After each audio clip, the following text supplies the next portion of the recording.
बाद चेवेल्ला में public meeting करते वक्त उन्होंने कहा कि जब बीजेपी की सरकार यहाँ पे आएगी तब 4% जो मुस्लिम रिजर्वेशन है वो निकाल दिया जाएगा, क्योंकि that is unnecessary and that should be given to OBCs and others. आप क्या कहना चाहेंगे, क्योंकि पहले ये कर्नाटक में इन लोगों ने बीजेपी की सरकार ने स्क्रैप किया और अब अमित शाह का ये बड़ा बयान आ रहा है, आप कैसे देखते हैं? देखिए, जब बीजेपी की नेशनल एग्जीक्यूटिव कमेटी की मीटिंग हैदराबाद में हुई थी तो आप तमाम मीडिया के ज़िम्मेदारों ने एक न्यूज़ को कैरी किया था कि भारत के वज़ीर आज़म ने बीजेपी के लोगों से कहा कि पसमानदा मुसलमानों की बात करो।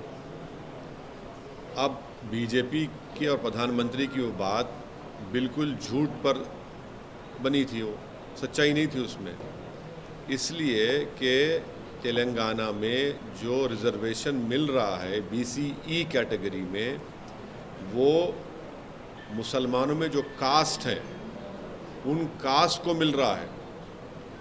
और पीएस कृष्णन की रिपोर्ट बनाई गई, उसको उस वक्त के आंध्र प्रदेश के ओबीसी कमीशन ने अपनी रिपोर्ट बनाई, उसको एक्सेप्ट किया और उसके बाद ये 4% रिजर्वेशन मिल रहा है जिसको सुप्रीम कोर्ट के स्टे पे चल रहा है।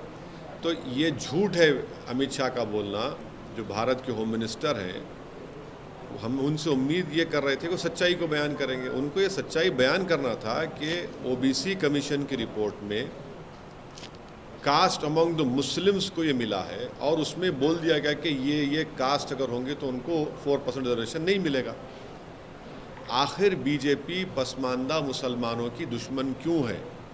आखिर क्यों बीजेपी, अमित शाह और प्रधानमंत्री जो मुसलमानों में पसमानदा मुसलमान, जो डॉक्टर, इंजीनियर, स्कूल के टीचर्स बन रहे हैं, नर्सेज बन रहे हैं, स्टेट पब्लिक सर्विस कमीशन में तेलंगाना में जा रहे हैं, उनसे इतनी नफरत क्यों है?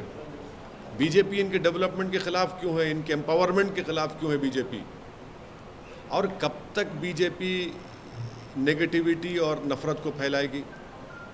आप क्यों भारत के जो मुसलमानों में जो कास्ट हैं, जो जिनको संविधान के आर्टिकल 15 और 16 के तहत जिनकी सोशल एजुकेशनल बैकवर्डनेस का एक एम्पिरिकल डेटा है, कृष्णन की रिपोर्ट है, ओबीसी कमीशन रिपोर्ट है, फिर उसके बाद सुधीर कमेटी की रिपोर्ट है, फिर तेलंगाना की ओबीसी कमेटी ने उस सुधीर कमेटी रिपोर्ट को लेकर देखा और एक्सेप्ट किया कि यस, मुसलमानों के सोशल एजुकेशनल बैकवर्डनेस का एक एम्पिरिकल डेटा है।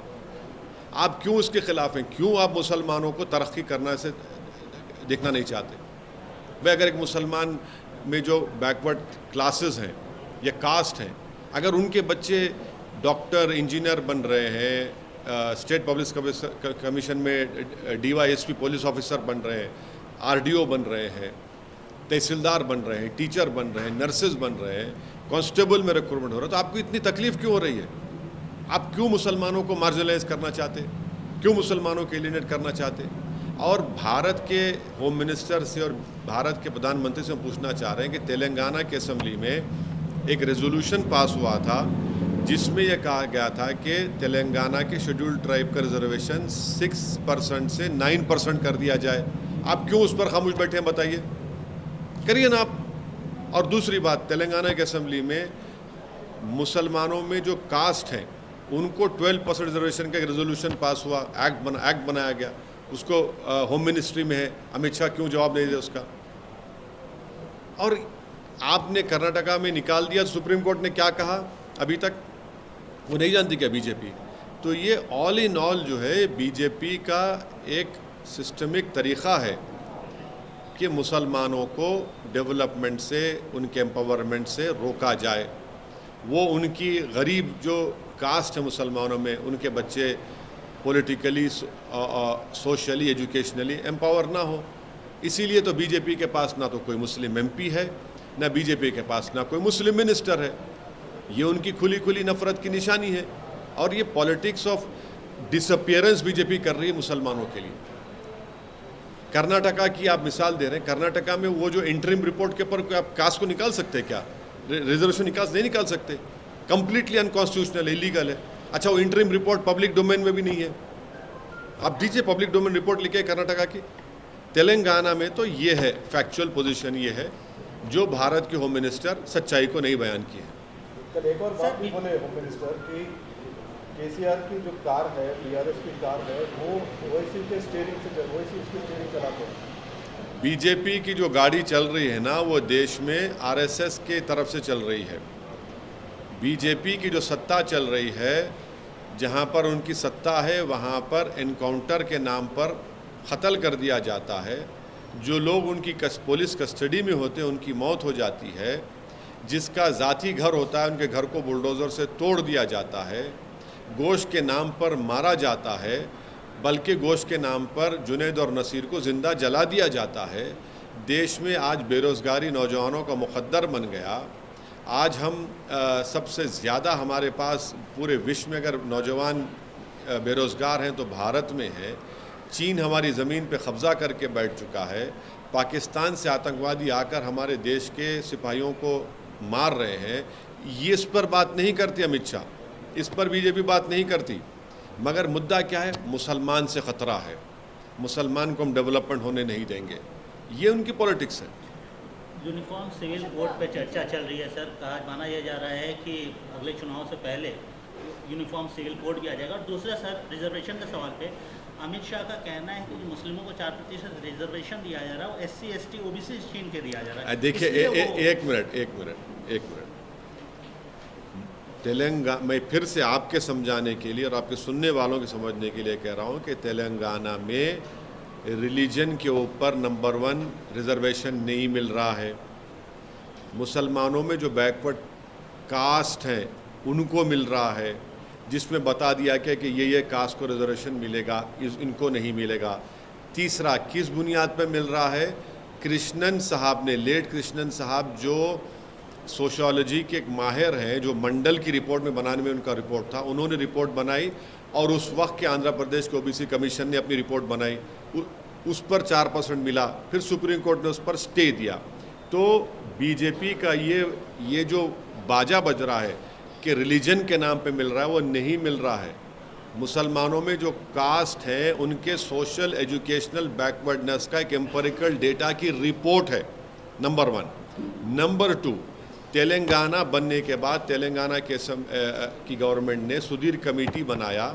उस सुधीर कमेटी ने मुसलमानों का सोशल एजुकेशनल बैकवर्डनेस की एक एम्पिरिकल डेटा की रिपोर्ट बनाई, जिसको तेलंगाना की BC कमीशन ने और एक रिपोर्ट बनाई, उसको एक्सेप्ट किया और 12% रिजर्वेशन देने के लिए बात की, जिसको तेलंगाना की असेंबली ने इसको एक्ट बनाकर, रेजोल्यूशन बनाकर मिनिस्टर ऑफ अफेयर्स भिजाया, जहाँ पर अमित शाह साहब मिनिस्टर हैं। तीसरी बात, आप कह रहे हैं कि शेड्यूल ट्राइब का, तेलंगाना की असेंबली में एक रेजोल्यूशन और एक्ट पास करके भारत की सरकार से, यानी मिनिस्ट्री होम अफेयर्स से, सोशल जस्टिस मिनिस्ट्री से ये पूछा गया, बताया गया, डिमांड किया गया कि ये तेलंगाना सरकार का डिमांड है कि शेड्यूल ट्राइब्स का रिजर्वेशन 6 से 9% किया जाए, आप क्यों नहीं करते? आखिरी बात, मोदी सरकार 50% रिजर्वेशन को पार क्यों नहीं करती? ब्रेक करिए इस बैरियर को 50% के। आप इकोनॉमिक वीकर सेक्शन के नाम पर जो भारत की आबादी का 20% हिस्सा है, उनको 10% दे रहे आप। जो भारत की आबादी का 80% हिस्सा है, उनको 50% क्यों दे रहे आप?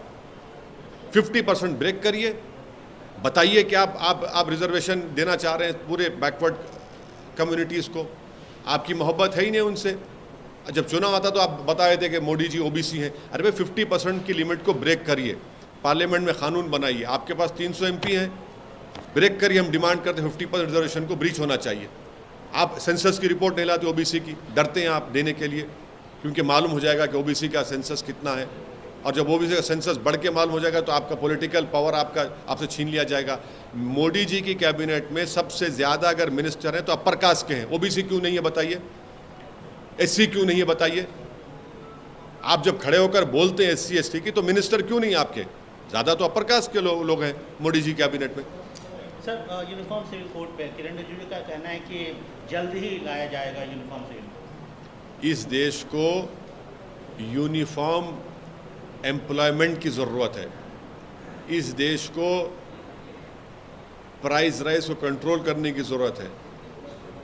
इस देश को इन चीज़ों की ज़रूरत है। बेरोज़गारी नौजवानों का मुक़द्दर बनता जा रहा है, आप नहीं करना चाह रहे हैं उस पर। हम कहाँ से कहाँ गिरते जा रहे हैं। हमारे जो पैरामीटर्स हैं तो हम कहाँ से कहाँ गिर रहे हैं। सोशल पैरामीटर्स हैं, हमारे इकनॉमिक पैरामीटर्स हैं, आप देखते जाइए। उसकी ज़रूरत है। यूनिफॉर्म सिविल कोड को इस देश को ज़रूरत नहीं है। यूनिफॉर्म सिविल कोड आपके नाम पर आप मेजॉरिटी कम्युनिटी के कल्चर को प्रोटेक्ट करेंगे और मुझसे मुसलमानों का कल्चर छीन लेंगे आप। जो आर्टिकल 29 के तहत मुझे एक एब्सोल्यूट राइट है संविधान में, आप मेरा कल्चर में से नहीं छीन सकते। एब्सोल्यूट राइट, फंडामेंटल राइट है ये संविधान में। आप कल्चर में नहीं छीन सकते मुझसे। मेरा कल्चर का प्रोटेक्शन है, चाहे मेरे शादी का तरीका हो, चाहे मेरा जो भी हो, मेरा कल्चर का प्रोटेक्शन है 29 के तहत। आप कैसे छीनेंगे मुझसे? आप यूनिफॉर्म सिविल कोड की बात करते हैं और आप लव जिहाद के कानून बनाते हैं। यूनिफॉर्म सिविल कोड की आप बात करते हो और आपको शर्म नहीं है इस तरह की बात करते हो। आप रिलीजियस कन्वर्जन के कानून को बनाते हैं। यूनिफॉर्म सिविल कोड की आप बात करते हैं और गुजरात में कोई अपना घर नहीं बेच सकता जब तक गवर्नमेंट से परमिशन नहीं लिए। आप यूनिफॉर्म सिविल कोड की बात करते हो और हिमाचल प्रदेश में जाकर कोई एग्रीकल्चर लैंड खरीद नहीं सकता। आप यूनिफॉर्म सिविल कोड की बात कर सकते तो क्या कोई जाके नॉर्थ ईस्ट में उनके कल्चर को छीनेंगे आप? हमने कॉन्स्टिट्यूशन में नॉर्थ ईस्ट के स्टेट्स को उनका कल्चरल प्रोटेक्शन दिया है, आप करेंगे क्या उसको? एक सप्ताह से ज़्यादा हो चुका है सर पूर्व सांसद अतीक अहमद के डेथ का। कहा यह जा रहा है, रिपोर्ट्स ये आ रही हैं कि तीनों शूटर थे, इलाहाबाद प्रयागराज जाने से पहले ये लखनऊ गए थे। आपने सवाल खड़े किए हैं, अभी तक आपको जो सवाल आपने उठाया उसका जवाब आपको दिखा? मेरा बोलना यही है कि ये एक टेररिस्ट मॉड्यूल है, टेरर मॉड्यूल है। ये सिर्फ ये ग्रुप नहीं है जो आकर किसी को मर्डर कर दिया पुलिस कस्टडी में। एक टेरर मॉड्यूल है। मैं फिर से कह रहा हूँ कि अगर जो सरकार सत्ता में है दिल्ली में और यूपी में, अगर वो इस टेरर मॉड्यूल को ख़त्म नहीं करेंगे क़ानून के दायरे में रहकर, तो ये और हत्या करेंगे, ये रूल ऑफ लॉ को बर्बाद कर देंगे और लोगों को बर्बाद करेंगे, गोलियां मारेंगे। ये एक टेरर मॉड्यूल है, इनको आप रोकिए, इनको पूरों को पकड़िए। मैं नहीं बल्कि एक रिटायर्ड आईजी ने हिंदुस्तान टाइम्स में कहा कि ये इन 3 लड़कों ने कम से कम 500 राउंड की फायरिंग की होगी, ट्रेनिंग की होगी, तब जाकर इतना बेहतरीन तरीके से उन्होंने पुलिस, उत्तर प्रदेश की पुलिस कस्टडी में उन 2 लोगों का हत्या कर दी। नेशनल लेवल शूटर है, वो कह रहा है कि कम से कम इनको 1000 राउंड की ट्रेनिंग मिली होगी।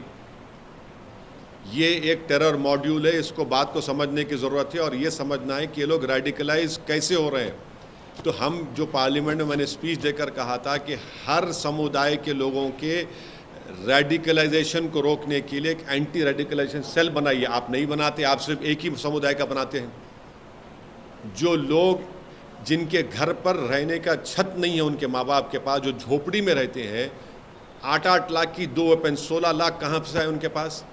और योगी सरकार उस लेटर, जो हत्या जिसकी की गई है, उसने एक लेटर भेजा उसके वकील ने, जिसमें उसने कहा कि मेरी हत्या का जिम्मेदार कौन है। योगी सरकार मीडिया को दे देना, वो लेटर पहुंच चुका है, उनको बता दें कि कौन, उसने मरने वाले ने क्या लिखकर भेजा है कि इसके हत्या हुई थी, कौन किया, उसको जिम्मेदार कौन है, बता दीजिए आप।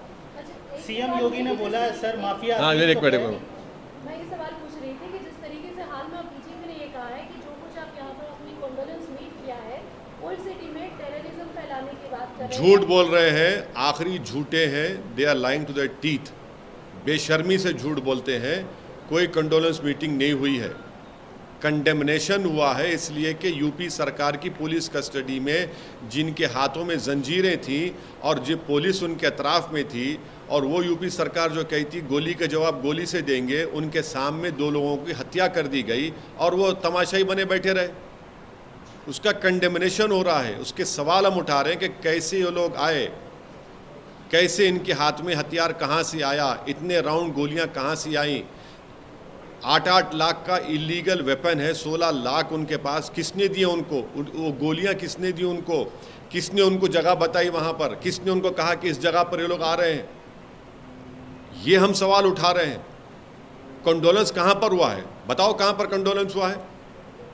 हाँ, जिन लोगों का जनाजा गया था वो जनाजा रूल ऑफ लॉ का भी था, वो जनाजा रूल ऑफ लॉ का भी था जनाजा, कि देखो रूल ऑफ लॉ की धज्जियां उड़ रही हैं। ये हम बोल रहे हैं। आप अपनी नाकामी को, अपनी पुष्पनाही को छुपाने के लिए आप इस तरह की बात कर रहे हैं। भाई आप सत्ता में आप है, मैं नहीं हूं। आपको अपना इंट्रोस्पेक्शन करना चाहिए, आपको शर्म से डूब मरना चाहिए कि आपकी कस्टडी में किसी को मारा गया है। आप उसका जवाब ही नहीं दे पा रहे हैं कि कैसे वो लोग मारे हैं। आप बोलते हैं हम सस्पेंड कर दिया। अरे वो क्या है सस्पेंशन? आप भारत के संविधान के तहत 311 जो है उसको इस्तेमाल करके उनको सर्विस से निकालिए उन लोगों को। आप सुप्रीम कोर्ट को जाकर आप योगी सरकार बोले कि हम इंडिपेंडेंट इंक्वायरी कराने तैयार है, आप सुप्रीम कोर्ट एक टास्क फोर्स तश्कील दे दे, टाइम बॉन्ड इंक्वायरी हो जाए। क्यों छुपा रहे आप? सर मुख्यमंत्री योगी आदित्यनाथ ने सहारनपुर में बोला है कि माफिया अतीत हो गए, माफिया अतीत हो गए, पास्ट हो गए, यूपी में अब नो कर्फ्यू, नो दंगा, सब चंगा। झूठ बोल रहे हैं, झूठ बोल रहे हैं। दंगे आज भी यूपी में हो रहे हैं। अगर आप मुझे इजाज़त दीजिए आधे मिनट की, तो मैं आपको बता देता हूं कि यूपी में कितने दंगे हुए हैं और इसका जवाब उनको देना पड़ेगा। जो बार बार बोलते ना कि यूपी में दंगे नहीं हुए, दंगे नहीं हुए, ये गवर्नमेंट ऑफ इंडिया के फिगर्स हैं जो हम आपके सामने आधे मिनट, हाँ सुन लीजिए। नेशनल क्राइम रिकॉर्ड्स ब्यूरो का डेटा ये बताता है 2027 और 2021 में 30,040 राइट्स हुए हैं यूपी में। ये नेशनल क्राइम रिकॉर्ड्स ब्यूरो का डेटा कहता है। 2017 से 2021 में बीजेपी की सरकार है, मुख्यमंत्री योगी आदित्यनाथ है, 35,040 कम्युनल फ़िरक़े वाराना राइट्स हुए हैं। ये जो अमित शाह के मिनिस्ट्री के तहत आता है। तो बताइए आप। हाँ 2012-17 में 2012-17 का फिगर भी है, मगर 2017 और 21 में आपकी सरकार है, 35,000 कम्युनल राइट्स हुए। क्यों झूठ बोलते हैं? आप कहते हैं कि अतीत कोई हो गया। भाई आपकी कस्टडी में वो अतीत हो गया ना, तो आपको खुशी हो रही है। मुख्यमंत्री कह रहे हैं कि आप उस पर आप क्रेडिट ले रहे हैं क्या उनकी मौत का, उनको जो गोली मारी गई आपके कस्टडी में। ये आपका सत्ता है, ये आपका गवर्नेंस है। इस तरह आप अतीत करना चाहते हैं किसी को। मालेगांव में आप ही के नेता ने कहा है कि 2-4 मुसलमानों को मारकर जो है आप हिंदू देश नहीं बना सकते, हिंदू राष्ट्र नहीं बना सकते। हिंदू राष्ट्र, इन्हें हिंदू राष्ट्र बनाने की बात कौन कर रहा है? ये सब आरएसएस से ताल्लुक़ रखने वाले हैं जो गांधी, अंबेडकर और भारत के जो मुजाहिदीन आज़ादी से मोहब्बत करते और करते रहेंगे। वो तो हिंदू राष्ट्र की नहीं बात कर रहे हैं। जो एक हिंदुत्व की आइडियोलॉजी को मानते हैं वही तो हिंदू राष्ट्र की बात कर रहे हैं। उनसे पूछिए आप क्यों कैसे बात कर रहे हैं। जब तक अंबेडकर का बनाया हुआ संविधान रहेगा, ये देश जो संविधान में हमने कहा कि सेकुलर डेमोक्रेटिक रिपब्लिक रहेगा, जब तक अंबेडकर का बनाया हुआ संविधान रहेगा, इस देश में लड़ाई होगी लिबर्टी, इक्वालिटी, फ्रेटर्निटी और जस्टिस के लिए। आप इस लिबर्टी को, इक्वालिटी को, फ्रेटर्निटी को, जस्टिस को बीजेपी मानती है नहीं मानती? बताइए हमको। नहीं, उनका ये कहना कि 2-4 लोगों की, हाँ 2-4, देखिए मौत तो हुई ना 2 लोगों की, आपकी कस्टडी में हुई, मेरी कस्टडी में तो नहीं हुई ना। गवर्नमेंट की कस्टडी में थे, यूपी गवर्नमेंट की कस्टडी में थे। सुप्रीम कोर्ट में केस डलवाया गया। सुप्रीम कोर्ट ने कहा कि आप स्टेट की कस्टडी में, उनकी जिम्मेदारी, आप अपनी जिम्मेदारी निभा नहीं पाए हैं। आपकी कस्टडी में मौत हुई ना, कोई लोग आसमान से तो नहीं आए। वो उन लोगों ने, ये मैं कह रहा हूं, जिन्होंने उनको मारा है वो एक टेरर मॉड्यूल का हिस्सा है। वो टेरर मॉड्यूल का हिस्सा है। याद रखिए इस बात को। अगर आपको लग रहा है कि ये रेटरिक है, ये आप अपने पैरल पे ले लीजिए।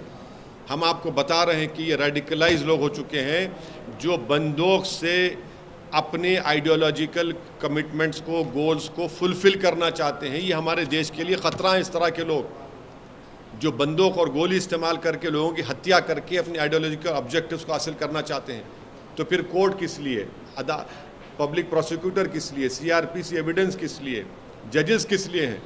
अगर ये लोग तय कर लेंगे सब चीज़ को, किसकी हत्या करना, किसकी हत्या नहीं करना, किसको अतीत बना देना।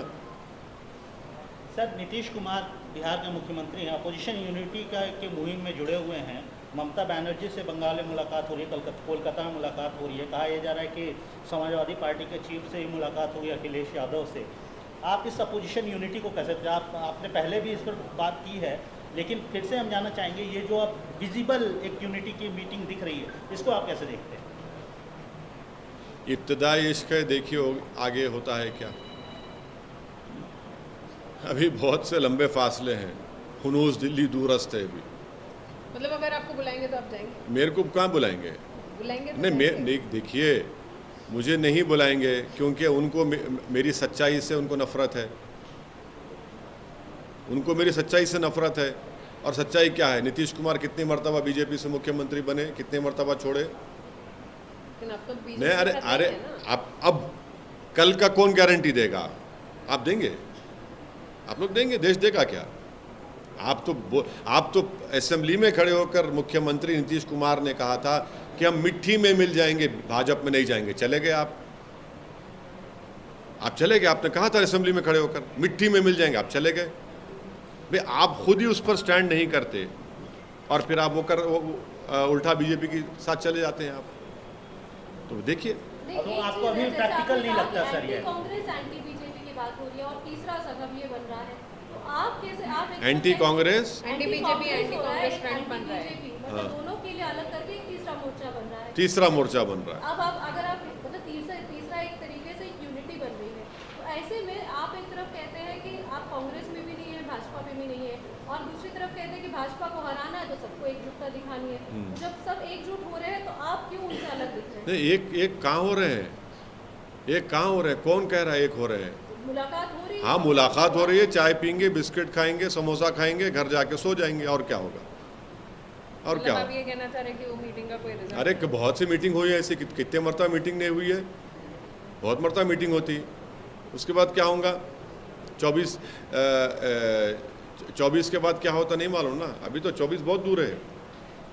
लेकिन भाजपा से लड़ना है तो सबको एकजुटता दिखानी है, फिर आप ये कहते हैं तो फिर भाजपा से जब लड़ना है तो चेहरों की बुनियाद पर मोदी से मुकाबला नहीं कर सकते आप। नंबर 1, हम शुरू से मेरा मानना है, अगर आप बोलेंगे ये चेहरा ये चेहरा ये चेहरा तो मोदी को फ़ायदा हो जाएगा, भाजपा को फ़ायदा हो जाएगा।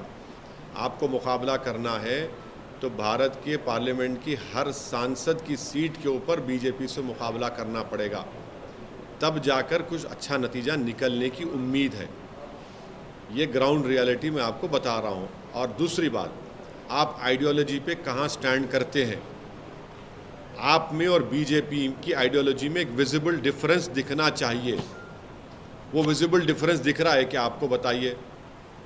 आप बिहार के मुख्यमंत्री हैं और आप तो सबसे मिलने जा रहे हैं। कहाँ जा रहे हैं? बंगाल जा रहे हैं, दिल्ली जा रहे हैं, यूपी जा रहे हैं। मगर आप जिस प्रदेश के मुख्यमंत्री हैं वहाँ पर एक 100 साला मदरसा है जिसका नाम मदरसे अजीज़िया को जला दिया गया। आप वहाँ पर जाकर विजिट नहीं करते? अरे वहाँ जाकर तो विजिट करिए, आइडियोलॉजी के पर दिखाइए ना। हम आइडियोलॉजिकली डिफरेंस है, बीजेपी से डिफरेंट है, आप दिखाते नहीं है। अच्छा, आप बिहार में कानून बना रहे हैं उन लोगों को छोड़ने के लिए जो एक सिविल सर्वेंट की हत्या में जिनको सज़ा हो गई थी, अब उनको छोड़ने के लिए कानून बना रहे हैं। वे आपका स्टैंड क्या है आइडियोलॉजिकली? बताइए आप।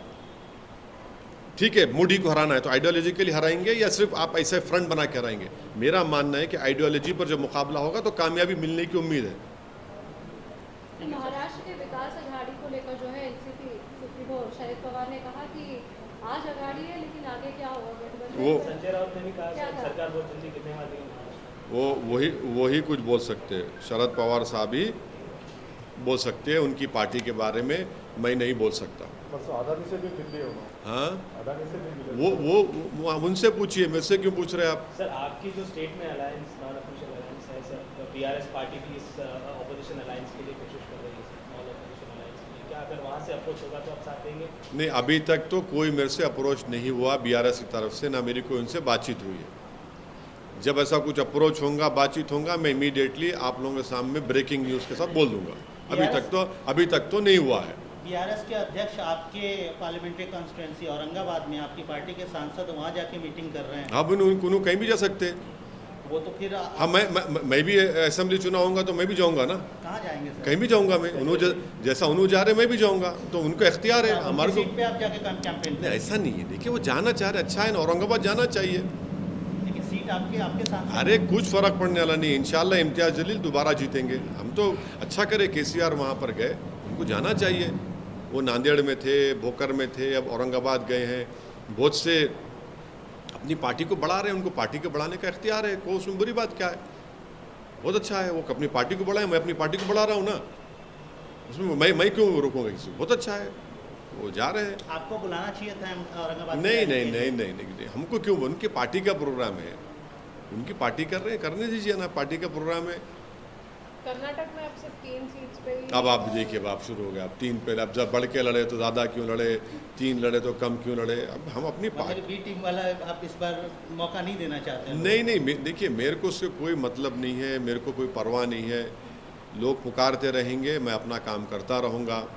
मैं ऐसा ना मेरी पार्टी ना मैं ऐसा हूँ कि किसी के इस तरह की बातों से हमको कोई फ़र्क पड़ता है।